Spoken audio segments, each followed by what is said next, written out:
Okay.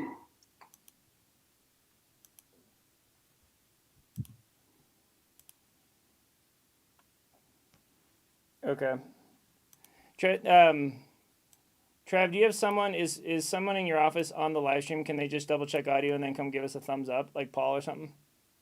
Yeah, hold on 1 second. Okay. And then I'm gonna go ahead and get started here.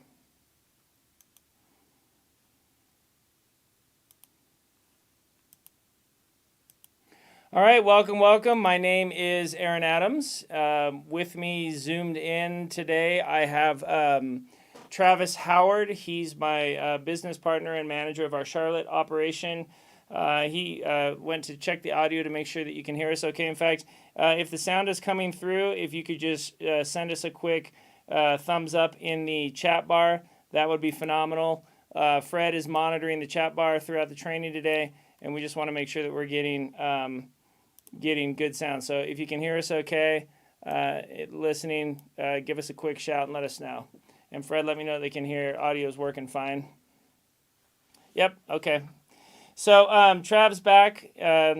Travis Howard's on the screen there. And Fred Dumar is on the screen there. Fred is all things related to Aaron Adams training. He's been working with our web developers to build out that platform. He's the one who sent you emails and texts and answered your questions about Aaron Adams training. So face to a name. Fred will throw his email, which is fred@alpinecs.com, into the chat bar.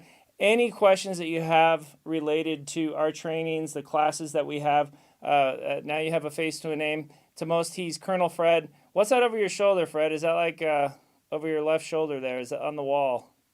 Is that like a... Yeah, that's the regimental crest. So that's always near to me, right? So the Dio Presso Liber from after 25 years in the Army, it's hard to let it go. Yeah, so nobody tells Fred, nobody tells Travis, and I thank you for our service because Fred did all the service in our company. And what was it, 25 years, Special Forces, Army, Green Beret. Fred's a badass. And we're proud to have him part of our organization. Technically, he's in retirement as far as the government's concerned, but he's way too young. He's got triplets coming in a few weeks, so he's just gearing up, right? Travis Howard, longtime friend, business partner. We've been in Charlotte how many years now, Trav? 7. Yes. So we've been partners in Alpine Property Management in Charlotte. In fact, let me throw up real quick here a little pie chart of our organization so you can see that. The Alpine Capital Solutions, like you can see on the logo behind me, is the parent company for our business that sells properties to investors. Aaron Adams Training is the website we use to sell education. Our classes are all $99. Some of you have purchased our wholesaling class. If you go to Aaron Adams Training, you can see we have a ton of classes, all focused mostly on active income. We have Airbnb, commercial property, mobile home. Next week, we're actually going to add a foreclosure class, how to buy at foreclosure auction, to the training. All the classes are $99 for the education, and our mission is low-cost education for investors. Today's focus, and every other Thursday, our focus is going to be active income. So Travis and I are going to teach active income to investors. And then immediately following this, you'll be able to see when you go to Aaron Adams Training that the classes are $99, but the additional support or additional, people will watch the wholesaling class, for example, and say, hey, I have questions. Who can I talk to? Well, today, after we finish this training, which will be an hour, we're going to hop on a Zoom call with investors who've purchased the Zoom package. And every Thursday from 1 to 2 p.m. Pacific time, Travis and I are going to do Q&A for our investors. So if you buy the Zoom package immediately following this meeting, we're just going to stay on, and you'll decide the topic. Whatever class you're taking, we'll have the experts on the Zoom, and we'll answer those questions for you. So we're looking forward to that today, new thing that we're starting, so that every week, if you're gearing up on this and you're watching the classes and moving forward on your education, that allows you then every week to get your questions answered directly by us. So we're excited about this new venture that we're doing. We've been selling properties to investors for well over a decade. The education side is newer for us. We've always done seminars in education. Travis, talk a little bit about your educational background. So I have been in the real estate education background for 17 years. I've been in the investment side of this business since 1999. So I'm headquartered here in Charlotte and a part of Alpine. Right. So Trav has taught marketing, wholesaling. What other classes have you taught? Commercial? Marketing, wholesaling, commercial, mobile home parks, short sales, notes, land development, pretty much all the classes that you can imagine. Creative finance. Yeah, that's all that I can think of right now. A lot. Okay, so Trav has a large and he's currently managing. He and his wife and their team in Charlotte are managing over 400 properties, creeping up on 500. They're acquiring what 8 to 15 a month right now. Yep, 8 to 15. 8's about the minimum. In April, Corona was 8 was about our lowest. We should do probably this month. We'll just already on the books. We just got a package of 9 that we're getting. So yeah, we'll probably do about 15 to hopefully 18 this month. So what we'd like to cover for you today, and if you have questions while we're presenting, feel free to hop on the chat bar, enter those questions, and we're happy to answer those for you, whatever you have. Fred will give us a heads up if something comes through we need to be paying attention to. But our goal is to cover 5 different strategies today. Let me show you what those are. We're going to spend some time on wholesaling. We're going to go through wholesaling. We're going to talk about the pros and cons of wholesaling, and we're going to let you know how much money you need to get started and what kind of money you can make. So really valuable information. We're going to do that same thing with the topic of marketing and explain how marketing is very important in real estate. We're going to talk about flipping, pros and cons, money you need to get started, how much time you need to spend on it, Airbnb, and we're going to talk about mobile home. In our opinion, if you're thinking of getting into real estate as an active investor, those are the 5 areas we think that you should be thinking the most about. And so what we want to do during this hour, we obviously don't have time to really dig into how to do wholesaling, how to do flipping. If you have questions about it because you're in the game, happy to answer those for you during this hour. But more than anything, we want to kind of help get you structured, oriented, figuring out how you can move forward to incorporate real estate. Trav, you've been doing real estate for how many years? A little over 20 years. Okay, so Trav and I both started at the same time about 20 years ago. 40 years of experience between the two of us. We are both still active investors. I was at one of my apartment complexes this morning. We're adding carports with storage units in the back. For each $4,000 we spend, we think we're going to get $100 a month rent. How's that sounded for rental income, Trav? That's huge. Yeah, it's like 2.5% rule, right? Huge. No utilities, Right. no property taxes, no insurance, right? Just pure cash flow, and I think we can put 100 of them in. And so I'm doing deals, Travis is doing deals, Travis and I are doing deals together, and we're very much active real estate investors. So this is a topic that's near and dear to our heart. We do passive. Ironically, we sell many passive properties to investors, and we're going to talk about how you can join us at our passive training. We're actually doing one next weekend in Indianapolis. But the focus today is active, and we're excited to talk active with you. So let's dig right in and talk about why potentially an investor would even consider getting into let me move this over here and get us all lined up here.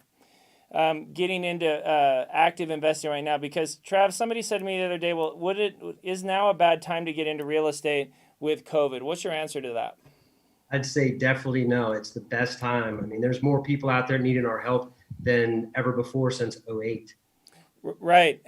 There's massive opportunity right now. Real estate markets are red hot.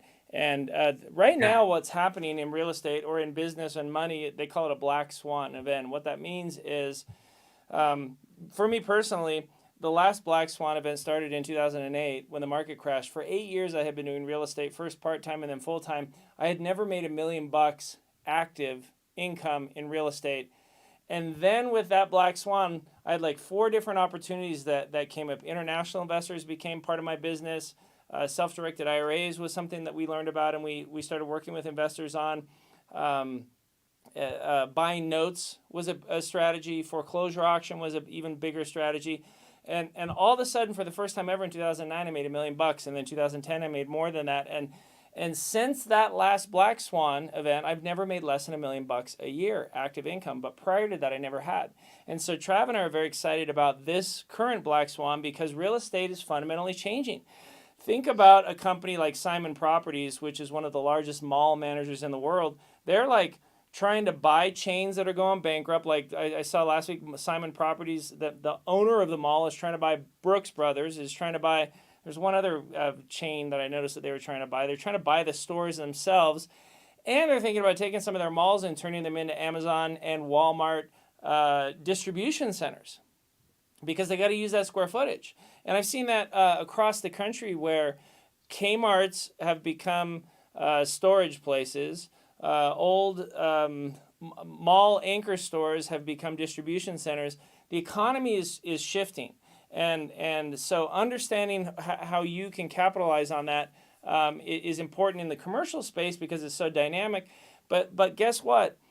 At the beginning of this year, we were short in housing for homeowners and for rentals, and we still are.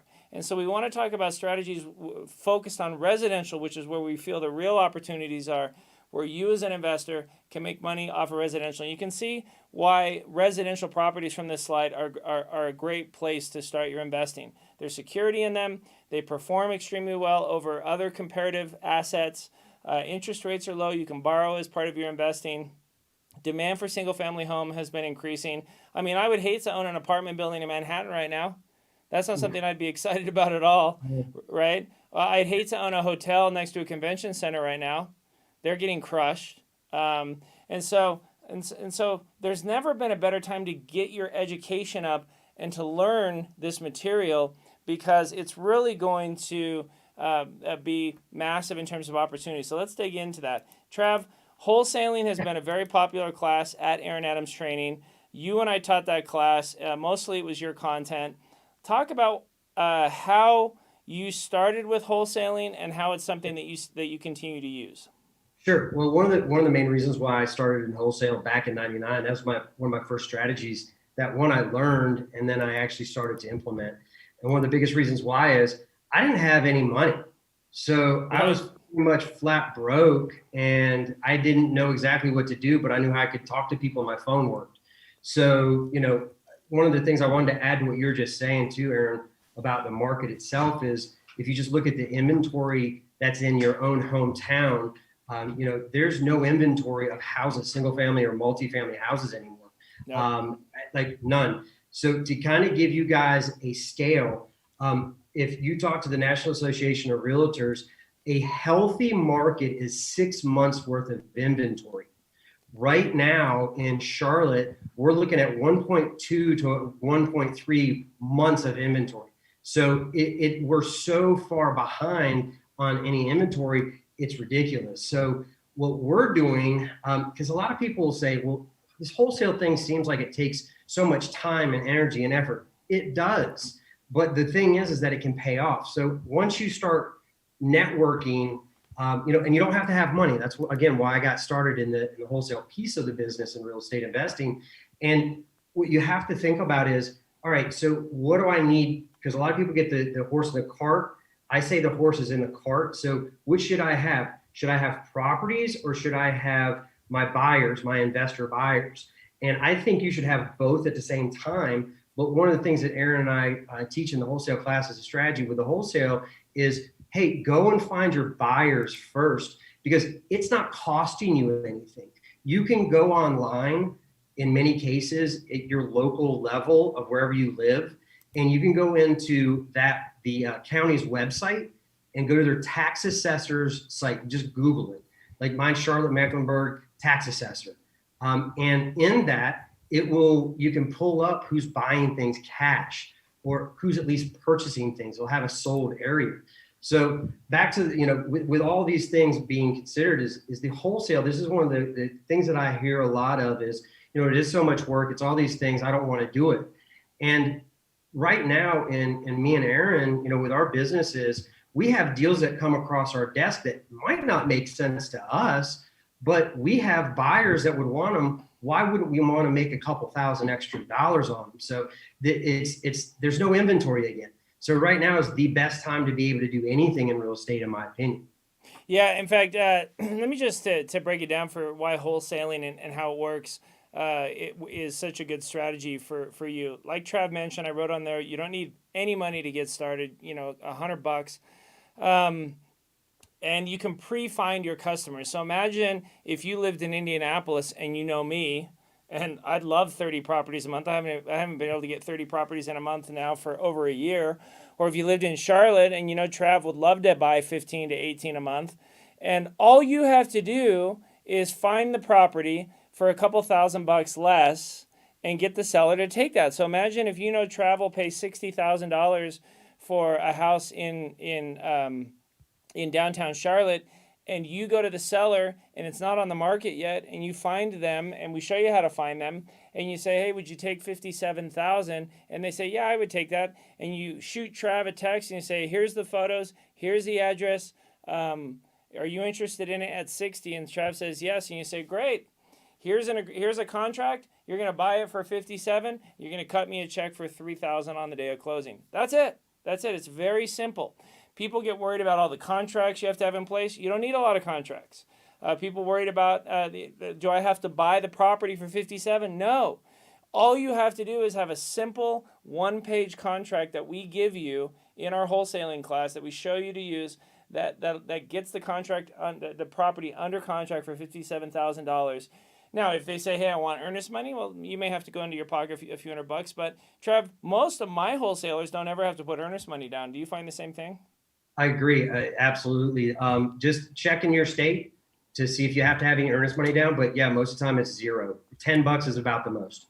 And what's great about that is in your hometown, we teach you how to find the Aaron and the Travis. We teach you how to find the investors that are buying the properties in the wholesale class, because then you just have to find the guys who are buying. Imagine sitting at the foreclosure auction in Indianapolis and you see me walk in, you see me bid on 20 different properties and I buy 10. If you see where I drop out on the bidding, you know the most that I would pay for a deal because somebody bid me higher. So now you know what I would pay by the neighborhood. You can go look up the bed and bathrooms. You can go drive it and see the condition. And now you have a baseline for what I would pay based on that neighborhood for that kind of property. You just have to go find it cheaper. How do they go find the deals cheaper, Trav? What do we teach them in the wholesaling class about finding property? We teach a ton of different ways of actually finding motivated sellers. And I'm going to give you, here's a tidbit of one of them, is that we buy lists. We go online and we use certain websites that we actually can pull a list of people that might want to sell. You can do, and I'm going to give you our number one that we get the most leads on is tax delinquents. Our tax delinquents in Indy, Kansas City, and Charlotte, those are going to be some of your best leads that you can possibly get right now. And you can get most of that stuff for free online if you just go looking in the right place, if you Google it correctly. So wholesaling is a great strategy. It's one that we usually encourage people who are looking to get into real estate because it doesn't require that you have good credit. It doesn't require that you have a lot of cash. It requires that you have some time. So if you're working 80 hours a week right now, wholesaling is probably not going to be a good fit for you because you probably won't have the time that you need, because you're going to need to get out. You're going to need to drive neighborhoods. You're going to have to go down to the city. You're going to have to look up records. You're going to need a few $100 to send out marketing. We'll teach you how to do postcards and letters and find motivated sellers. And we teach you how to do a whole marketing campaign. But once you get deals coming across, the hardest thing to find in real estate is deals. A lot of people think the hardest thing is to find the money to buy the deals or to find the buyers to buy the deals. It's not. The most difficult thing is to find deals, and wholesaling is just you literally finding deals, not buying them, and flipping them over to people like Travis and I who want deals because we want to keep them as rentals or we want to flip them. And so, my house in Indianapolis right now, it's an 1878 historic neighborhood mansion, and it was all chopped up into apartments, and a wholesaler found it. They sent a postcard to the investor that had it as a rental property, who happened to be going through a divorce, and said, yeah, I'd love to get rid of it. They got it under contract for $200,000. They sent me the pics and said, hey, do you like it for $225,000? I said, I love it. They made $25,000 off that wholesale transaction. just from a postcard they sent. And at closing, I said, well, I would have paid $250 for it. So, and Trav and I both have a million stories that way because we currently still wholesale deals. So I was down in Florida a couple weeks ago, and I found a trailer park for $10 million that I was not interested in buying. But I knew a Wall Street group of investors that were interested in buying that. And so I'm going to wholesale that park. I'm going to get it under contract and wholesale it. And so wholesaling is a strategy that, Trav, what percentage of the deals that you find right now that you still wholesale? We're wholesaling probably about 40%. Yeah. So 2, 3, 4, 5 deals a month that he finds that don't fit exactly what he's looking for. He's offloading those for quick cash. So it's a great strategy no matter what phase you're in, whether you're newbie or 20 years in. We love wholesaling, and it really lays a good foundation for your investing. Now, that brings up my second slide that I have here, which says marketing, because marketing would be hand in hand with wholesaling. And you can see on the Aaron Adams Training website here, we have a class that Travis and I recorded called Marketing 101. Trav, why are marketing and wholesaling brothers? Well, the simple answer is that you have to have one to be able to do the other. You have to have the lead gen, which is from the marketing piece, in order to wholesale something to someone else. Now, that would include networking, so going to meetup groups, things like that, going to local RIAs, and or whatever other type of marketing that you might want to do. Right. So it was such an important topic that we actually did a separate class just on marketing and spent just over 3 hours breaking down how to do the marketing, because it's think about Travis. He's got 20 years of experience in finding deals. It says Travis Howard has entered the waiting room. Somebody's trying to get in under your name, dude. My iPad is having fun with itself. So the marketing is now I know a group out of Utah that the only thing they do is market. Okay, so they market, they get leads on deals, and then they'll sell the deals to me. Trav, you've met other groups that only focus on marketing, right? Tons. That's it. That's what they are, as a marketing business. Right. So marketing is a standalone strategy that if you're a wholesaler, you have to learn marketing.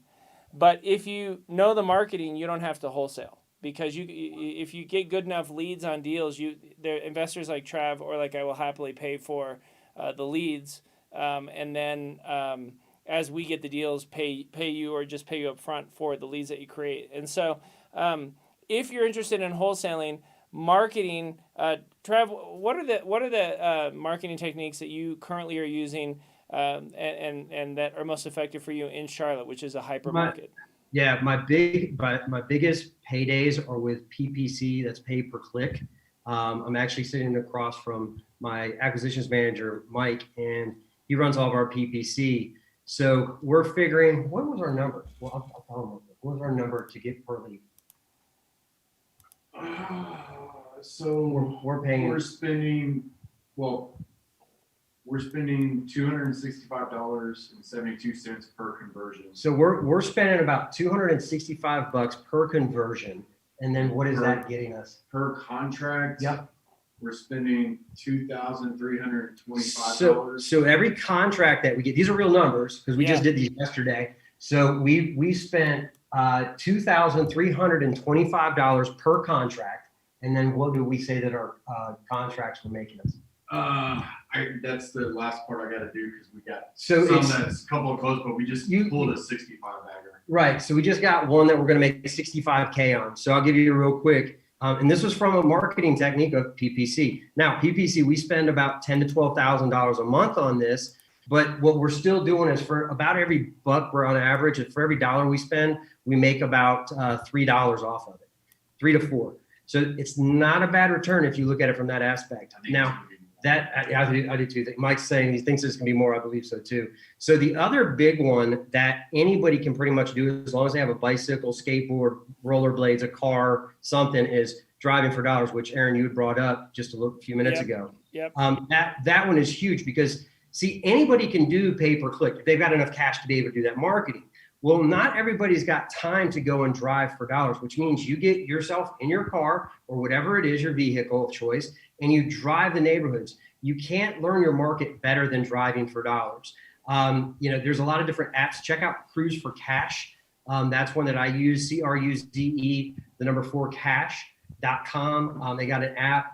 There's a couple other ones too, but that's one that I've been using. But you want to be strategic about what you're doing whenever you're driving for dollars. You want to hit the neighborhoods that, like Aaron and I have said, is you want to make sure that you have your buyers first, then go drive those neighborhoods. And it's the easiest. If you see tall grass, if you see mail piled high, if the house is just broke down, dilapidated, if you can smell it from the street, go put a sticky note on there that, hey, I might want to buy your home. Please give me a call with your name and your number. I do that on all of our houses. So track everything. And then, there's a lot more steps that you have to do because you got to track the person down, but go to the neighbor, find out, where the person's at that owns this broke down, dilapidated house as an example. So those are my 2 biggest money makers that are consistent. Of course, the tax delinquents. But my consistency by doing it every day or every other day, you have to get on a schedule like that. Like even with Aaron traveling as much as he does, he still goes and drives for dollars whenever he hits Indianapolis or in Idaho or in Kansas City. It's the same thing. It's our return. Yeah. So marketing is more, you're going to need some money to get into marketing because you're going to need, to do it right. I'd say you probably need $2,000 to $5,000, because you're going to want to spend money on ads, on leads. One of the ways that we spent money just recently is we wanted to buy some mobile homes to flip. And so we did a marketing campaign we did it off a Facebook business page, and we targeted every property owner in an area that owned a mobile home that had a mobile home deed in their name. And so they all got an email, and then they got a letter from us saying, hey, we'd be interested in buying your home. And we got a really good result. And so you need some money to get into marketing. And the cheapest that I've seen it done is I had a friend who was a bartender a few years ago who I knew from a bar that I like to eat at. And I said, hey, you live in a neighborhood that I really like to buy homes. And he said, really? And so he started driving the streets, and he saw a home that was boarded up, but there was a guy who was out mowing the lawn. And so he got off his bike and said, I bet you hate mowing that lawn. And the guy's like, yeah, this is my rental property. I live just across the street. And John says, well, it doesn't look like it's rented. He's like, no, but I have to cut the lawn or the city's going to find me. And John said, well, what if I could get you an investor that would pay cash for the property? And he's like, I didn't even think about listing it because I figured it was in such bad shape and it's boarded up. You can't even go into it. And so long story short, John got that deal under contract with that investor, just driving for dollars for $19,000, flipped it for me for $22,000. And I spent a bunch of money on it, but I've been making $3,000 a month with that property as an Airbnb. And it's in a fantastic neighborhood, but it was one that the owner didn't even consider listing to sell because it was boarded up and he figured it was too bad of condition. And so he really didn't have a plan for it other than mowing the lawn so he didn't get fined by the city. And so there's a lot of inefficiency out there with property owners. And in our marketing class, we teach you how to find that. Trav, who are the people that are selling properties for 60 cents on the dollar, who are calling off of your marketing campaigns? Where are they in their life? What's happening that would get them to sell those? A lot of the folks that we talk to on a daily basis are 50 and over. They're more or less the baby boomers. A lot of people their parents are passing away, they're dying, and they don't want these properties. So what happens is they don't have anything or anyone to do with anything. A lot of them, I'll give you a perfect example. We deal with a lot of probates here in North Carolina and Charlotte. I know you do in Indy and Kansas City too. But I just talked to a guy that lives in California last night. He called me at 10 o'clock last night, woke me up. And he's like, hey, I'm in California. I've got a property that I need to sell, blah, blah, blah. And it's because someone had passed away in his family and he doesn't have anything to do with it. He's never had a rental property. He doesn't know anything about what you and I do, Aaron. Yeah. So he just wants to sell it. and they have no idea what their values are. They don't know if it's dilapidated. So we're the boots on the ground for someone like that I can drive over in 20, 30 minutes, take a look at the property and call them back and give them a cash offer. Yep. So again, if you're thinking about wholesaling, you might want to consider, $99 for the wholesaling class at Aaron Adams Training. You might want to consider bundling that with marketing. You don't have to have the marketing training. We give you enough to get started with just the wholesaling. But man, in terms of a $200 spend, that's about as good as you're going to get in terms of being comprehensive. And Aaron, and real quick, I wanted to add something too that you brought up earlier to make sure they didn't miss it, was wholesaling and marketing. Guys, some of you might be in the thought or the mindset of, oh, I don't want to do these houses, these small houses, blah, blah, blah. You don't have to. You can do the trailer parks like Aaron and I do. You can do apartment complexes just like Aaron and I do. Yeah. You can do skyscrapers. I mean, there's a lot of different value to the different asset classes. If you want to storage facilities, well, we teach you how to put together a campaign, in the classes that you actually will know how to do it, and you'll know how to get a hold of these people and even know how to negotiate with them. Yep. We teach you how to talk to sellers.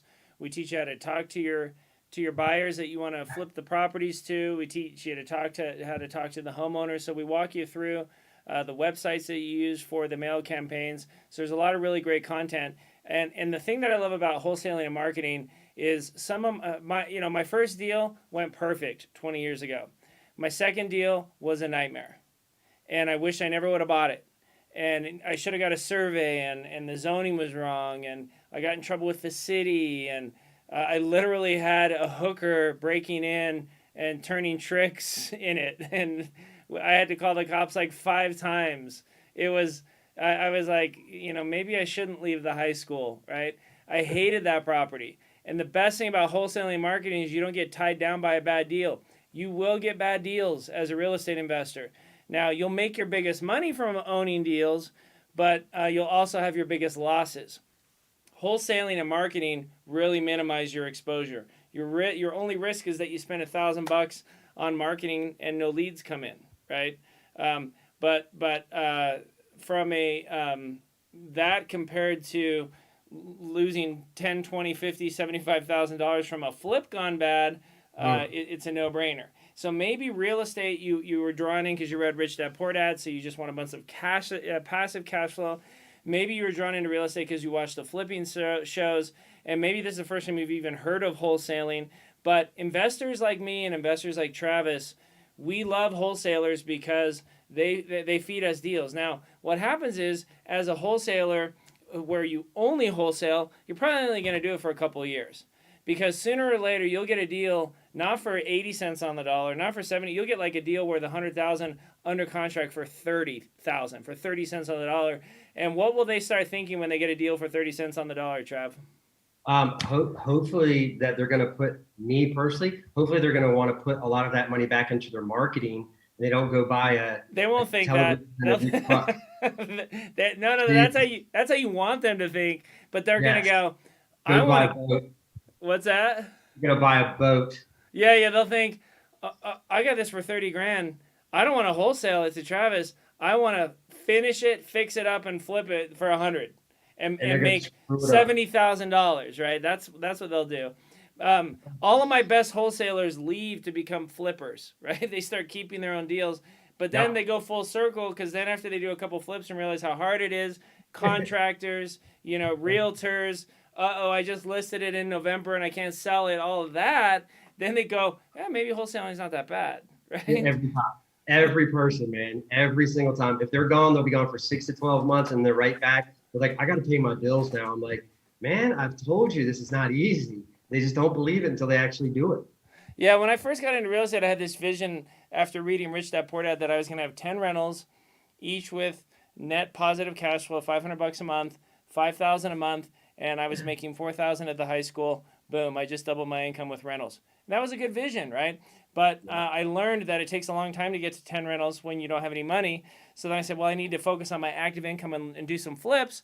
Did a flip, made 50 grand. Did another flip, made 120 grand. And went, okay, well, maybe my new pattern should be focus on my active income so it pays for my passive. Okay. Hey, Aaron, there's a question in the chat bar. Looking for a suggestion. If you have 40K from a HELOC, what strategy would be the best way to put that money to work? So definitely wholesaling could be good. And in fact, let's skip over to another strategy that I love, which is mobile home. So what's cool about mobile home is you can combine the marketing content that we teach with the wholesaling. And let me give you an example of a deal. If you only have 40 grand, I would get on the Aaron Adams training, buy the mobile home class, which is actually a 6-hour class. I spent 1.5 hours just on flipping mobile homes. So I bought a mobile home in a park here in Idaho. Actually, I bought a package of 4 from the park owner. So I used the marketing techniques that Trav teaches in the marketing class, got a hold of the park owner on a park in Idaho who lives in California. And I said, hey, I'd love to, I noticed that you got these abandoned homes and they're park-owned homes. And he's like, yeah, I don't like, I don't want to mess with them. Make me an offer on the 4 of them and then you can fix them up and just sell them. He's like, all I want's the lot rent. I want the $300 a month for the concrete slab. I could care less about the home. And I said, all right, long story short, I offered him $40,000 for these 4 homes, all newer than 2000. So not even 20-year-old homes. See, Trav's getting jealous, right? So I bought them for 10 grand a piece. I fixed them up for about 10 grand a piece. I was into them 20,000. Sold them between $40,000 to $80,000 a piece, right? So if I only had 40 grand, I would learn to flip mobile homes because right now, if you not sure what market you live in, Jay, but if you try to do flipping in California with 40 grand, you're just gonna get it's not a lot of money. The good thing about mobile home is you can find a mobile home, and we teach you in the mobile home class how to find a deal in I don't care where you are in the country, unless you're in Alaska or Hawaii, there's mobile home parks near you. And so what I would focus on is mapping the mobile home parks near you. I teach you in the mobile home training how to drive the park, negotiate with the manager, negotiate with the owner. But doing flips, you can do flips for 20 grand in mobile home, in somebody else's park. It's a great strategy. Fred, you and Becca are working on a flip in a mobile home park right now, right? Yeah, picked it up for 5, and you've seen it. It's a double wide and not very old. Yeah, so Jay says many outside Orlando, but sometimes the lot rent can kill you. Yeah, absolutely. I mean, you make money when you buy, right? I have some that I've done down in Fort Myer, and that lot rent is $900 a month. So you want to make sure that you really know what you can sell it for. That's pretty easy to do. You can talk to the manager, you can get comps, and figure that out. But again, if they're selling for 30, 40, 50K used in a park, then you got to buy for 2, 3, or 4,000. Get in there and do the work on it. Lot rent is certainly going to be part of your calculus, but if you have $40,000 and you can buy the home for $2,000, fix it up for 10, you can afford 4, 5, 6 months worth of lot rent while you're doing it. But right, there's no easy free way to do to make money. Now the other thing to do, Jay, would be what if you took the marketing class, okay? And learn how to do a marketing campaign in a mobile home park. Watch the mobile home class for $99, and then you wholesale mobile homes to investors who are working in that park. So in the one park in Fort Myer that I work in, there's like 3 flippers that are basically contractors. So imagine if you get a home under contract for $2,500 and beat the flipper to the punch. He's working in the same park. You flip it to him for $5,000. So these strategies are integrated. They're married together, and we've seen investors who come in and they're like, all right, the active income starter pack on Aaron Adams training. I need wholesaling, I need marketing, I need mobile home, right? And I need flipping. Those are the 4 classes that we see investors who are looking to get started. That's $99 a class. You're $400. Your total watch time is going to be 6 hours for the mobile, 3, 3, and 3. 15 hours of your time, but then now you're ready to go out and pursue a strategy like that. What did I miss? What should we add to that, Trav? No, I think you're right on target. And to what you're saying is you could also buy a list of all the mobile home parks in your area, and then you could do a mailer or you could call every one of them. So it's really quick and easy. You can even go and Google it. You might be able to find them for free online. Yeah. So mobile, one of the interesting things about mobile home and manufactured home, because you basically have three asset classes in one. You have mobiles, you got manufactured, and you have modular. Mobile home is anything pre-1976, but everybody calls everything a mobile home, right? Manufactured is anything built since 1976, and modular is basically a manufactured home but on a permanent foundation. And Aaron, you didn't share with them. You and I think that the mobile homes are such a great big play. What did we start in the last couple of years? So in the last couple of years, Travis and I have purchased 9 parks in North Carolina, in Missouri, and in Idaho. We've set up 3 dealerships with Clayton Homes, with Fleetwood in those 3 markets. And so what we've been doing is now we're a dealer for modular and manufactured homes. We've been doing developments of homes on permanent foundations. We've been buying parks and filling them with brand new manufactured homes and renting them out as rentals. And so from an active standpoint, this has been our biggest growth area. Let me give you just some numbers to explain why. So here in Idaho, I'm in southeast Idaho, you can't buy any house anywhere for less than about $180,000. Fred, can you confirm that?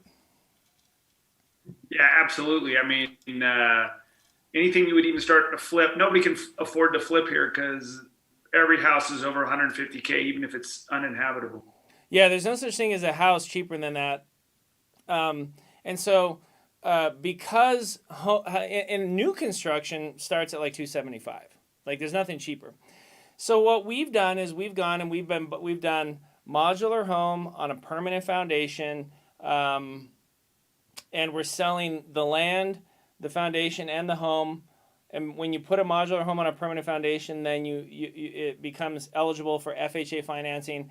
And so we're selling our first modular home for just over $200,000. So brand new home, quarter-acre lot, and we're undercutting the whole market. Okay, and so we have people waiting for us to finish it to submit an offer. The next one we're going to do is going to be a modular home on a basement. And so the great thing about modular homes, it only takes four months to build them. They can get financing, FHA, and they appraise like a stick-built home.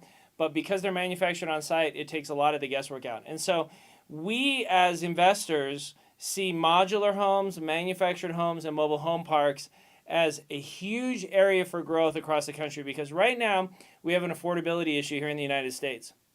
Over the last 6 years, wages have only gone up about 30%, and home prices have gone up almost double that. And so homes have become less and less affordable over the last few years, and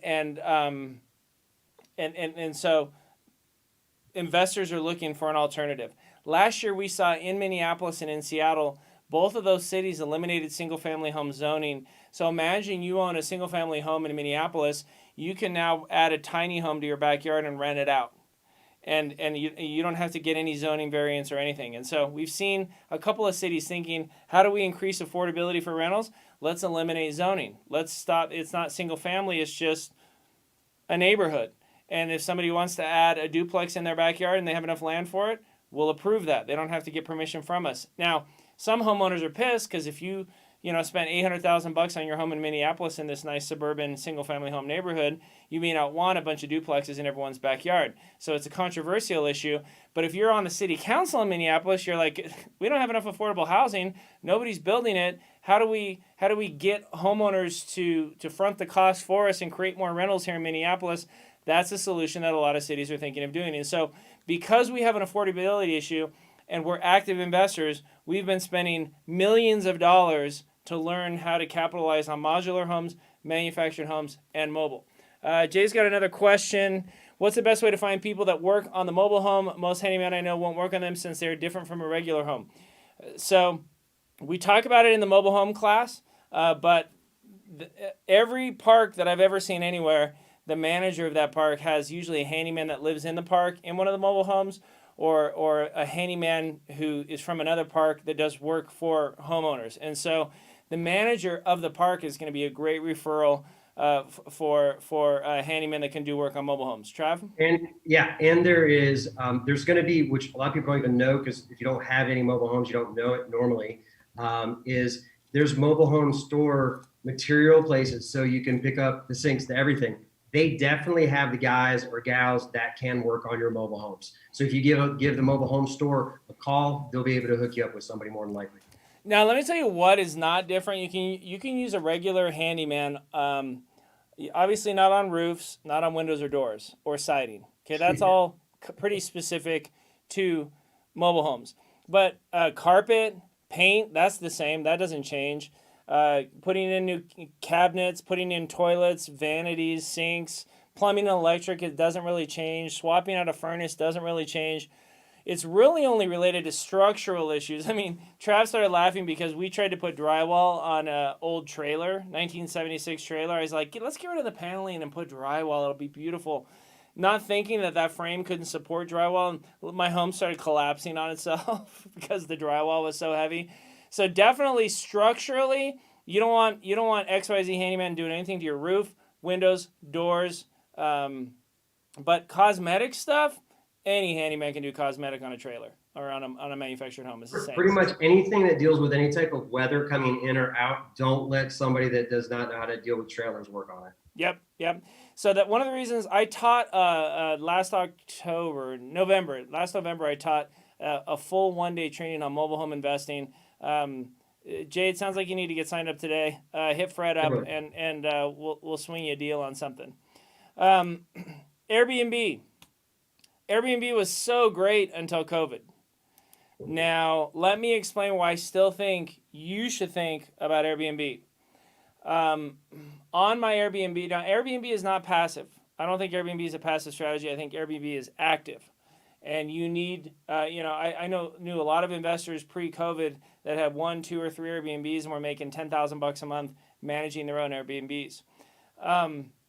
But we have 30 Airbnbs in Indianapolis. They were empty in March, empty in April, empty in May.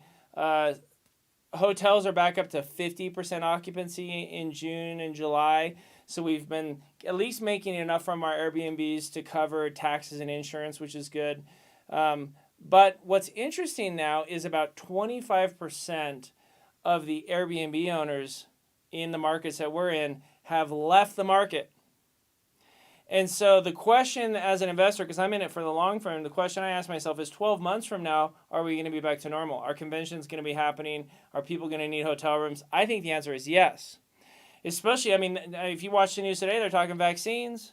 If you watch, they're talking treatments. And so me personally, I love that a lot of my competitors are leaving because they have mortgages on their Airbnbs and they didn't, they're sick of paying the mortgage every month with no residence. And so I think if you have the ability to learn about Airbnb now, take our class. Airbnb, we average triple the rent. So think of a place in your town that rents for $2,000 a month. As an Airbnb, I've been averaging $6,000 a month on it. Or a house near a convention center in your town that gets $1,000 a month. By converting it to Airbnb, spending $10,000 furnishing it and running it the way that we run it, you could make $3,000 to $4,000 a month. And so Airbnb is a great strategy. I don't think it's going anywhere. In fact, I was listening to an Airbnb conference for Airbnb owners, and they were saying, hey, we actually think that a lot of people aren't going to want to stay in hotels if they're COVID sensitive, but they'll stay in an Airbnb because then they're not sharing restaurants with other people, elevators with other people, hallways with other people. They're in their own house in an Airbnb. And I thought that was an interesting way that Airbnb is going to try to remarket and rebrand it as a safer place to stay. Travis, any 2 cents on the topic of Airbnb? No, I think, what you even did with the letters to send out to everybody, that is a huge, I still haven't even done the technique, but I love it and I'm going to try it. As an example, if you wanted to pick something up at the beach, I want to buy a beach house soon. And so why not? If you can find it through an Airbnb, might even try to get some owner financing. Residual home, other asset. So I'm in Vegas all the time because we work with, partly because I like to gamble. Well, but Trav's a degenerate, not me as much.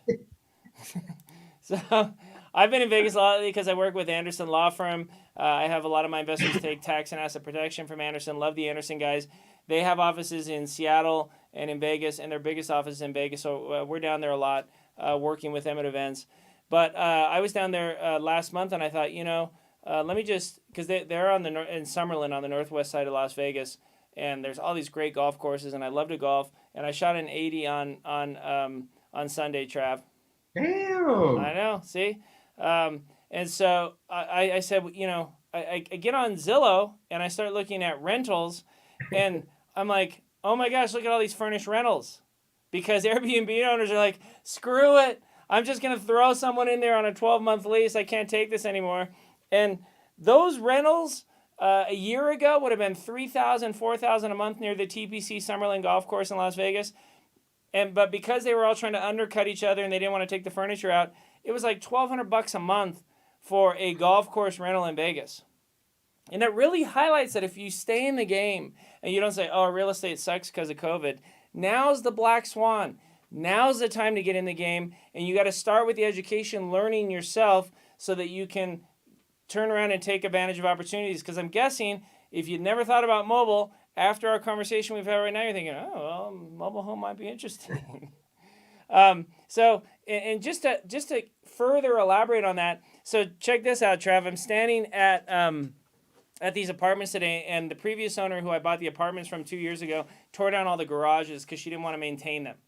So I'm looking at all these concrete pads, and I'm thinking, I'm talking to the manager. I said, what's the biggest complaint from tenants? And she said, there's no storage in these apartments. And I said, I had seen this company that will build a carport with a 4-foot storage unit in the back. And for $4,000, they'll come and install it. So I said, all right, well, let's put 4 of them in. How much do you think we can get a month? And they said $100. And so then they're talking and they're saying, well, but what happens if one of the residents signs a lease and somebody parks in their carport? I said, well, we'll tow it. And they said, we can never get anyone out here to tow. And I said, really? I said, so why are you laughing? Because what am I thinking next, Trav? Have his tow company. Yeah, I'm like, Yeah. okay. Alpine Towing LLC, I can tow their cars to my trailer park in Blackfoot. Exactly. So Fred, guess what we're going to be pricing out this week? Oh my God, I love it. My nephew runs one down in Nevada. We already have somebody to bring up. Yeah, we need to pick his brain. But it's funny because I didn't start wanting to own mobile home parks, but you got to follow the opportunity. You got to follow the money. The biggest mistake you can make for active investing is say, well, I have a friend who's done really well in commercial, so that's really all I'm interested in. Don't tell me what you're interested in based on knowing nothing and having no money. Talk to the people who are in the game, because I don't want to own a tow truck company, but if I can buy a tow truck for $75,000 and make an extra $200,000 a year, why wouldn't I do that? I don't know if I want to own 80 carport storage units, but if I can make 40% on my money, why wouldn't I? And so I always follow the opportunity. Where are people not investing, but the need is there, and how do I fill that need? Trav, 8 years ago, I said to you, hey, man, you need to start a management company in Charlotte. And what did you say? No, I don't want to do that. Trav's like, hell no. Trav's like, I make $500,000 a year just on wholesaling. Why the hell would I do property management? Yes. And now what? Now I absolutely love it. It's just another form of income. It's a beautiful thing. I mean, and we have employees. Both of us have employees that deal with all the BS that's on the daily basis. Yeah, I mean, it still sucks. It does. It does. But it's called a job because by definition it's not your hobby. It's work. Work's always hard. People will always steal from you. It's hard. It's stressful. You have challenges. There's lawsuits. There's insurance. That's business, right? But Travis and I went to this amazing golf resort on the beach last Christmas because we both are single parents in terms of custody, and so we didn't have our kids for Christmas, and we were like, hey, we don't want to stay in the U.S.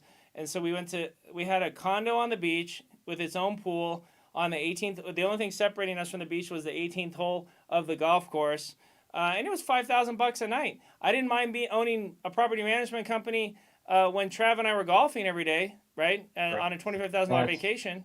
Yes. So that's when this all pays off. And I got to tell you, when I was at the high school, I loved coaching. I loved teaching. I loved every day with the kids and working with them. But I didn't like making 40 grand a year. And so real estate, for many of you, whether it's part-time active income or you fire your boss and you replace your job, that's our goal with Aaron Adams Training, is to give you the tools that you need to invest the time to learn about these different strategies. You can see we have a ton of classes, and we're adding new classes every month to this. So we have commercial, we have construction 101. Maybe you're nervous about learning how to do construction. You can buy that for $99. We have creative finance, we have flipping, we have marketing. So we've touched on a lot of these strategies, and we've been creating classes based on the strategies that we think are the most relevant right now, just like the discussion that we're having today. So hopefully this has been valuable for us. Feel free to reach out to Fred with any questions about the content that we have at Aaron Adams Training. Fred, any words, anything you want to volunteer or feedback that you want to give them? Hey, yeah, if you need anything, most of you got an email from me for this live stream. So if you reply to that, hit me up. I can help you find the training you need or get you directed to another live stream event that we have. All right. And Trav, final words, call to action. Yeah, guys, we appreciate you being on this with us with this Zoom call. One of the biggest things that I could ever tell anybody, Aaron and I have been training for a long time, is just take action. That's everything in life. If you haven't noticed, if there's always those certain people in your life, it's like, man, they always seem to make money or get this or get that. Well, it's probably because they took action. And take action in everything in your life, and your entire life will change. Yeah, get signed up with one of the classes and ask Fred how we can swing a deal for you so you can be on the Zoom calls. We're going to finish up here, and then we're going to hop on a Zoom call with one of our investors to answer their questions now they've had a chance to watch the training. So, James, always good to see you. Look forward to working with you. And thanks for the time today, guys. We will be here every other week on this active training, so feel free to circle back and join us. If you have questions, we definitely keep an eye on the feed. And we're excited about this website. We're excited about this initiative. There's a lot of seminar companies that are charging tens of thousands of dollars for the content that we have for $99. And that's why we started it, because we got tired of people who are not real estate investors. They're seminar people selling classes, because you come to our offices in Charlotte and Indy and Kansas City and Idaho and Dallas, and we are first and foremost real estate company. And so we are the ones who should be teaching these trainings, and that's why we have finally just thrown the gauntlet down and we're teaching them. And so we look forward to having you learn from us and with us, and any questions about how you can get questions answered on Zoom calls, get the same contracts and documents that we use. Fred can answer those for you. And we even have a package where you can come spend 2 days with Travis. We have somebody who's going to be joining us next week, 2 days working directly with him, learning how to wholesale. Or coming to one of our mobile home parks and spending 2 days. And so we're very excited about this year, because we feel like we'll be able to really get the word out and undercut all of those companies who are overinsured. There's one that I know of, Fortune Builders. People are spending, $60,000, $70,000 on those classes. And so we're excited to undercut them, because we're very proud of the content that we have, and we're proud about this going forward. So thanks for taking the time today. This recording, I'm going to push stop recording, and then it will be sitting right there in the same YouTube link. Feel free to share it with somebody else. I'll make it public, and it'll be there. And so feel free to share this with anyone else who you think this might be helpful to. We'd love to have get the word out on the classes. So thanks for your time today, and we look forward to seeing you guys soon. All right, let me stop the feed real quick and stream.